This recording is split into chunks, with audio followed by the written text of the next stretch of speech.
अखबार में नाम अल्लाह ताला और हमारे नबी का होता है, कुछ लोग इसको जला देते हैं। बड़ी नेकी का काम करते हैं जी, जला देते हैं। मसला तो तब है जब आप कूड़ेदान में इसे फेंकें, इसे गंदगी के ढेर पे फेंकें, इवन पानी में फेंकें, और वो जब पानी खुश्क हो तो किनारे के ऊपर अखबारात और कुरान के पुराने सफ़े और आँख जो है वो आके यहाँ पे इकट्ठे हों और उनकी बेअदबी हो रही हो।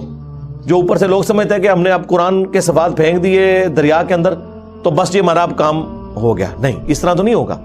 तो सबसे बेहतरीन तरीका वो है जो हज़रत उस्मान ने अडॉप्ट किया, जो बुखारी में आता है कि उन्होंने कुरान के औराक को आग लगा दी थी।